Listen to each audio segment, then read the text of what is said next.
Meine Herren, ich möchte heute nur anknüpfen, ohne einen Vortrag ausgearbeitet zu haben, an meine Ausführungen vom 8. November vorigen Jahres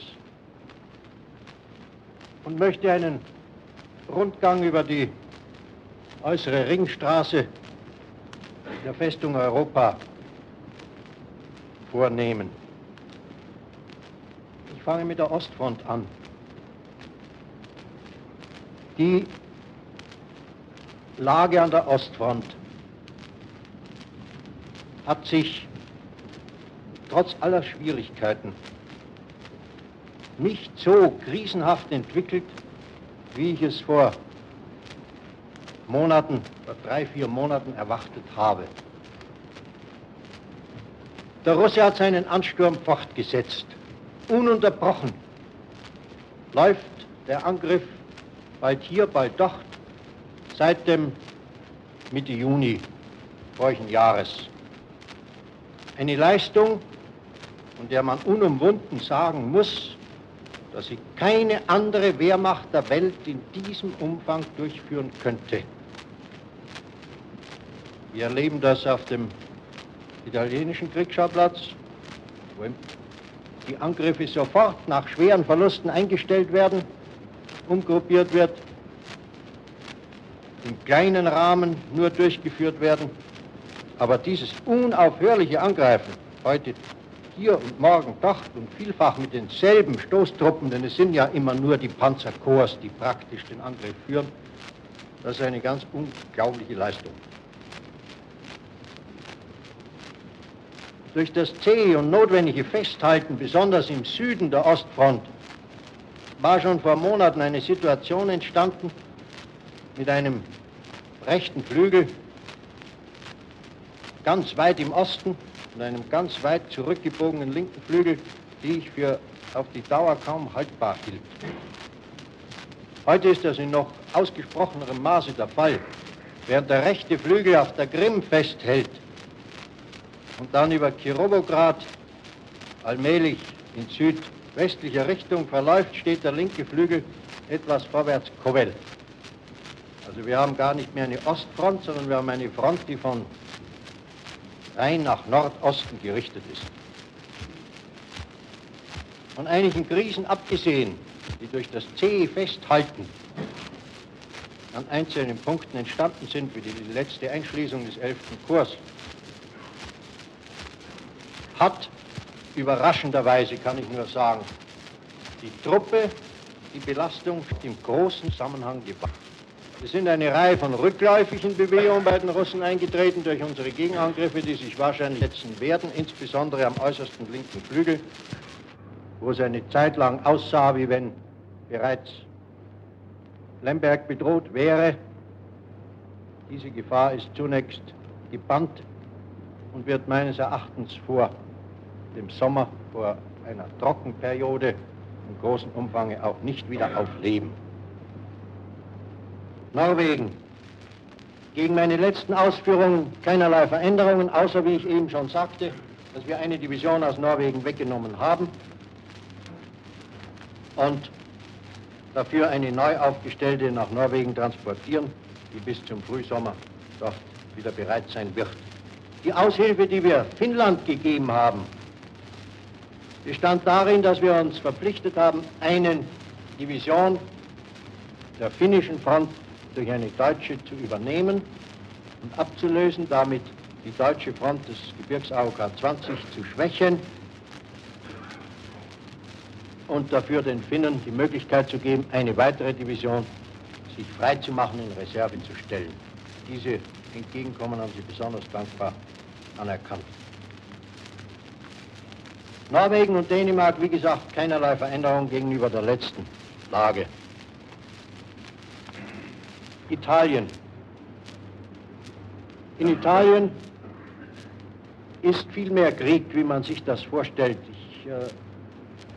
Aus den gesamten Meldungen hatte selbst ich nicht mal das Bild, in welchem ungeheuerem Maße hier das kriegerische Geschehen auf das Land selbst zurückwirkt. Bis nach Rom hinauf ist Front, kann man sagen. Und ich habe noch keinen Stab gesehen, der einen derart frontmäßigen und kriegsmäßigen Eindruck macht, wie der von dem Feldmarschall Kesselring der Heeresgruppe C, die in dem Berg drin einer gebohrten Fabrik mit dem gesamten Stab der Heeresgruppe haust. Sämtliche großen Durchgangsstraßen, sowohl an der West- wie an der Ostseite Italiens, sind unaufhörlich angegriffen. Sämtliche Ortschaften, die an ihr liegen, zerstört, radikal zerstört, sodass man dort entlang dieser Straße auch keine Truppen sieht, sondern nur die zurückflutende Menge der sich rettenden Einwohner auf Esel und sonstigen Fahrzeugen. Die Front unten in dem Gebirge hat tadellos gehalten, obwohl dort Kämpfe waren, Bereitung den Großkämpfen des letzten Krieges entsprochen haben, wenn auch auf einer kleineren Front. Allgemein haben sich diese schweren Kämpfe mit 20, 30, 40.000 Artillerieschuss in kurzer Zeit doch nur auf die Breite eines Regiments bis allerhöchstens einer Division erstreckt. Sie sind dann immer mehr zusammengeschmolzen und haben zuletzt bei den Angriffen gegen den Block von Cassino überhaupt nur die Breite von 1000 Metern erreicht. Im Südosten sind keine nennenswerten Veränderungen eingetreten. Die Bedrohung des Südostraumes ist schwächer geworden. Ich komme dann bei dem Gegner darauf noch zurück.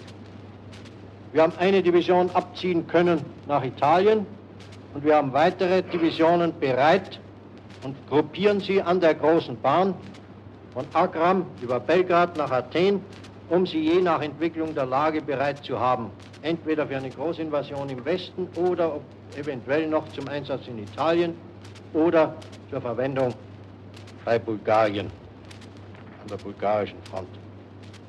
Die Kämpfe gegen Tito haben dann nach den ungeheuer hohen Schneefällen und nach den Erfolgen der letzten Zeit abgeflaut. Beiderseits ist eine zwingende Notwendigkeit, hat sich durchgesetzt, den Truppen Ruhe zu geben. Tito hat die Großangriffe befohlen einzustellen und hat sogar auch die Angriffe gegen befestigte Orte von uns verboten, weil es ihm zu viel Verluste gekostet hat. Die Schneeverwehungen sind so ungeheuer, dass selbst die 1. Gebirgsdivision zurzeit auf ihrem Marsch an die große Bahn Agram-Belgrad zurzeit ungeheuer aufgehalten und behindert ist. Ich komme nun zum Wesentlichsten, das ist das Bild über die feindlichen Absichten, wie wir es heute haben und von dem unsere weiteren Maßnahmen abhängen. Die Masse der feindlichen Kräfte steht nach wie vor in England.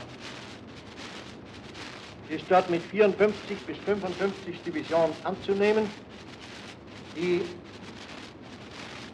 gesamten Zuführungen, die noch von Amerika kommen zurzeit, und wir erwarten in den nächsten 8 Tagen noch einen erheblichen Transport, laufen alle nach England.